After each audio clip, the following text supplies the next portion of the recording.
Bienvenue sur Masolo. Il y a Jonas.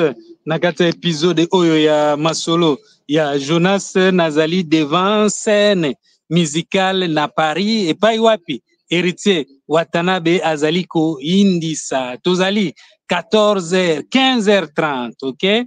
15h30 et na kati kuna musala ezaliko salema. Nazako mona batoyo bazako kota, hein? Donc j'ai quelques photos, vidéo pe ezali oyo tozali kotala ensemble. Jires Yewana Moko, il y a ba musicien, il y a Héritier Watanabe, ok? Alors ezali pe na ba photo misusu, il y a Batu Oyo bazali déjà sur les lieux, ok? Voilà. Alors tukei ici qu'on étape il y a kota la vidéo moko na filmaki Batu et voilà vidéo yango Oyo, ok? Nazali effectivement libanda ya scène musicale na Paris. Voilà, vieux Elliot Yewana autaki Canada aye kocha Héritier Watanabe Poa. Donc ngamoko nazali banda pour l'instant na pemi, hein? Donc avant to sala musala oyo to yelaka na babisika ya boye musala ya ko filmer. Donc c'est un peu ça.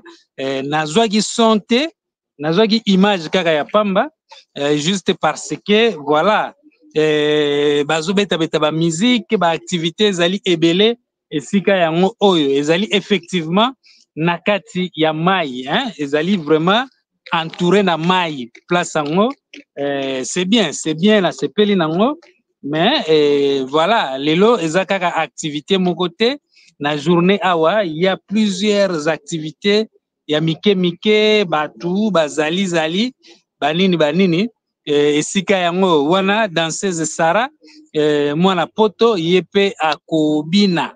Donc équipe a poto pe ezali ba ezateke ndenge ba danseuse na eba yaki nde sikoyo bana poto baza na programme te, non bana poto pe bazali na programme, hein? Namoni ba danseuse vraiment ebele ya mikili ba groupe ya ba jeune ebele, ok? C'est un peu ça. Ba musicien ya Victoria Eleison o ba yembaki pe avec Wata ba titre misusu bango pe na ba photo o na lakisaki wana bazali wana ngamoko tango na bandaki ko filmer. Donc o sikoyo ezali côté oyo batu mwa ebele bako kotela côté o toza sikoyo awa.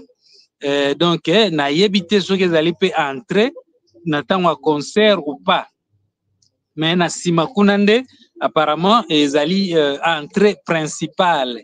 Ba jeune appareil belé bazali, hein? Donc libanda awa bazali ko filmer donc scène musicale, hein? Je ne pense pas que ba yepo ba kota na événement, ouverture ya porte ezali 18h30 et voilà. Donc bato nyonso la plupart au bazana vidéo baza déjà na kati kuna wana ezalaki tango babandaki ko négocier entre na bango des histoires comme ça baza kozela ba mutu akende kozwa bango. Donc c'est un peu ça. Voilà oyo ezali groupe ya ba jeune mususu tango bakomaki apparemment bako prester et voilà.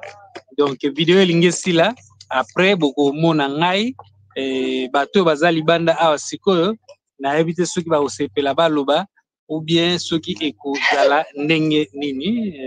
En résumé vidéo o ezali pona ko lobake nous sommes déjà sur les lieux et tout se passe très bien à l'intérieur, ok?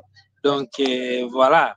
Alors wata lelo pena na éviter quoi, na éviter moya ko bana koloba trop avant ezalité namona déjà wera na kin na omona papa chéri Jibe Mpiana namona de loin Sankara sûrement tozaza na elibanda moi ko animer moi ambiance tout ça avant to kota qui encore Piroge moi na mboka soka koya je ne sais pas soka okima ba Sankara je ne sais pas. Voilà alors sikoyo ko vidéo sili il y a quelques personnes ici, hein, apparemment batamangala banini ya bolo bate ata muke Olobi? Ouais, jusque là, on a filmé Binoté. Olobi ga mouké kake sil nango. Ouais. Ok, c'est bon. Voilà. C'est pas grave.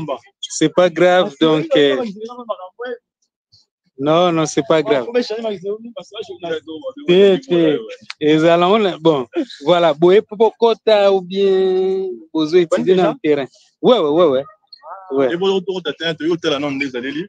Ok. Puis que tu as des photos comme moi. Tu as un emplacement. Ouais. Tu es là. Tu as un hôtel qui peut mener.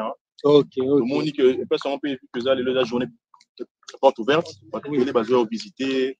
Ah, donc. Parce que c'est une porte ouverte. Ah, journée porte ouverte. Journée porte ouverte. Parce que vite à Kati, il y a beaucoup d'établissements à Kati. La banque des Awa, l'assurance des Awa. Il y a qu'un seul team de concert. Spectacle. Yo, tu es bando vous à la cave. D'autres Lyon. Ah, mais vous quand même hôtel. Tous hôtels, ouais, bien sûr. Ok. Bien sûr. Donc, on a de hôtel à Ndintogoye là. Et après, toujours, on moment, comme prévu, 18h30. Baba wa riorte o bazoya na intention de filmer ba kita vide. Ah, c'est bien voilà. C'est un musicien congolais comme Fali. Loin d'être warrior, gaulois, spirituel, on va congolais. On aime la musique. Ok. Vraiment na sepeli. Non, même on va sur la jeunesse. On n'arrive pas. Ouais.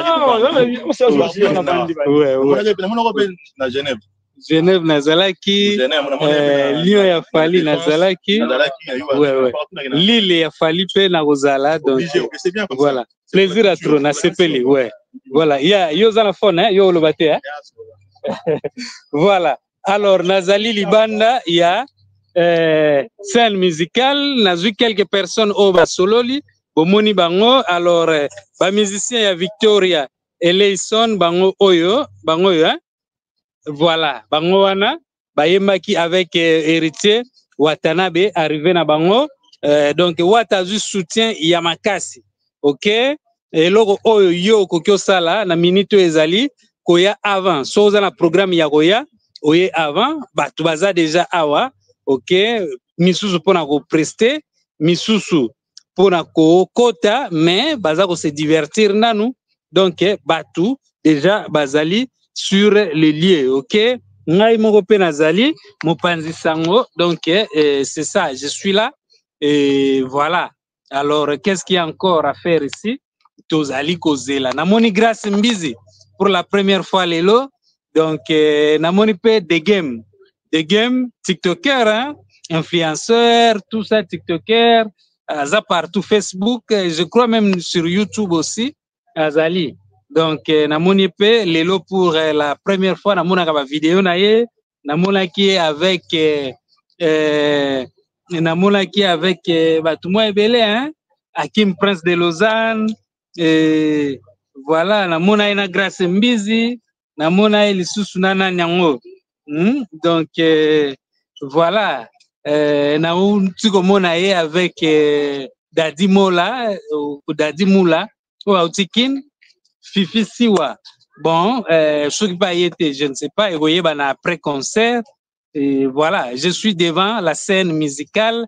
Nakangaki ba photo quelques jours avant, ou quoi, tout ça, nakangaki ba photo les mêmes jours, photo que toutes les vidéos. Na salle vidéo les mêmes jours parce que voilà, nautaka musika, et voilà, so na yé, na circonstance mususu, na yebike wata kobeta awa, naza pembeni na akokanga photo. Mais koyana nukaka pona kokanga photo soki moi comme mati lisusu comme vanda nango mais soki comme ekomi ko peser lisusu makasi na komi ko zaba epakolosi ya c'est bon na ndosala ba voyage ya bongo on comprend na ina pona ba photo mais cette fois-ci na yé pona makamunyoso en même temps donc c'est un peu ça. Je suis libanda ya scène musicale tozali 15h30 18h30 ba porte fungwami. OK, yaka avant nga moko na kokota avant na kokota vraiment avant soki nazwi badge na kokota 19h juste soki nazwi badge so nazwi badge te na kokota 18h30 pona zala mutu ya liboso na billet ya force normale omoni na la billet à fausse normale.